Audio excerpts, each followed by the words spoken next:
Salut tout le monde, c'est Aska. On se retrouve aujourd'hui avec un petit gameplay en IS4 que je vous commenterai et on en profitera pour faire deux, trois petites pauses aussi d'ailleurs, regarder quelques aspects techniques. J'essaierai de vous expliquer pourquoi je prends telle ou telle décision et comment je me positionne. Allez, c'est parti. Nous voici donc sur Cricotonal. Matchmaking équilibré. Alors en face, ils ont un IS-7, un peloton d'IS-8, un Conqueror. Tout ça, c'est des chars assez mobiles. Donc je me dirige vers le Cap. De toute façon, sur cette carte, c'est ce que j'aime bien faire. Coucou à Byron Speed qui aime apparemment mes vidéos. Merci, c'est très gentil. Donc oui, deux IS-8, un IS-7, un Conqueror, des chars assez mobiles. Je me dis que, à leur place, en tout cas, j'irai côté Cap. Et là, on voit par contre les premiers chars apparaître. Surprise, là, je sais pas ce que les deux IS-8 ont en tête. Ils se mettent là sur ce flanc de colline complètement à découvert. Donc, écoutez, nous, on n'a plus qu'à s'arrêter et à leur tirer dessus. Le T-62A adverse, lui, est bien allé du côté des bâtiments. Moi, je trouve que c'est une position, quel que soit le char, qui est intéressante parce que non seulement on peut réagir rapidement s'il y a quelque chose au niveau du drapeau, mais avec les bâtiments, avec les petits reliefs, on a vraiment la possibilité de faire du side scrape, du hold down. Donc sur Cricotonal, je préfère toujours aller côté cap, côté bâtiment. Voilà, on voit que finalement, la plupart de l'équipe adverse, on a les deux ES8, le Yak Tiger, le Conqueror aussi qui sont là-haut et qui se mettent à découvert.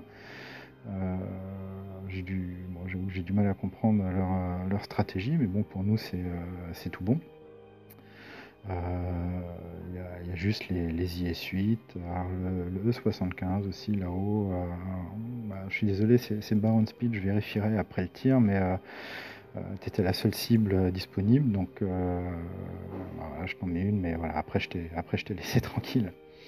Donc on surveille quand même sur la minimap le combat de médium pardon, avec le T62.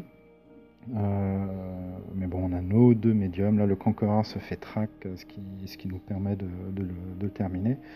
Vraiment, en allant sur ce flanc de colline, là, ils sont tous exposés. Et puis, vous voyez, ils sont tous morts.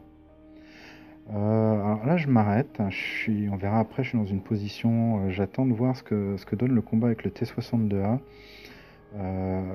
Et finalement, notre T44, je pensais qu'il pouvait le finir, mais l'IS-7 apparaît et le tue. Donc je suis bien placé, vous voyez le T62A à bounce, on va voir pourquoi.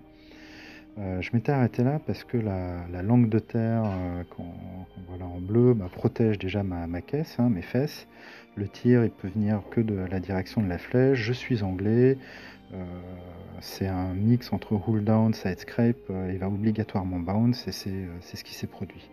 C'est pour ça que j'attendais tranquillement de voir où le T62 allait sortir. Et voilà, ça me permet de le finir tranquillement. Donc on sait que l'IS-7 est côté drapeau.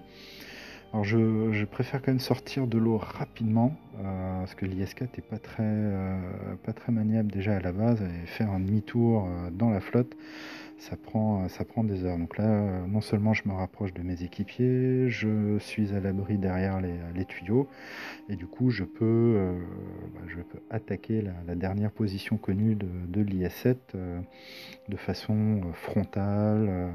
Je pourrais réagir plus facilement s'il apparaît. Donc on charge, on voit je suis avec l'IS-8, il y a le Yak Tiger à gauche à notre gauche qui avance aussi, et donc on va détecter en effet l'IS-7 dans la zone de cap. Donc il bande sur moi, on va voir là, je suis vraiment bien anglais, en plus je suis orienté un peu vers le haut, ce qui augmente naturellement mon blindage. Alors, on est en fin de partie, c'est gagné, donc je me dis qu'il faut pas rush. Du coup, c'est Liak Tiger qui se prend le coup.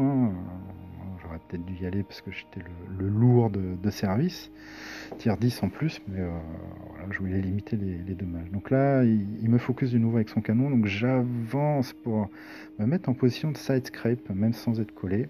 Hein, on voit que le bâtiment protège la plupart de mon char, le reste est bien anglais. Il n'y a que la partie rouge là sur laquelle il pouvait tirer. Et en plus, apparemment, il était peut-être en visée auto, parce qu'au final, son tir part dans le bâtiment. Et du coup, moi, j'ai plus qu'à reculer un peu et à lui mettre le dernier obus dans le bas de caisse. Donc, victoire sympa avec 5 kills. Vous avez vu que déjà, ce qu'il fallait pas faire, c'est se mettre à ce qu'a fait l'équipe adverse. Hein. Ils se sont mis complètement à découvert, ils se sont fait tirer comme des pigeons. Nous, on a pu profiter du terrain contre le T62. On s'est bien anglais contre l'IS-7. Sur cette carte au global, hein, comme dit, moi je préfère aller côté drapeau, ça donne beaucoup plus de possibilités. J'espère que ça vous a plu, n'hésitez pas à faire un like et à bientôt.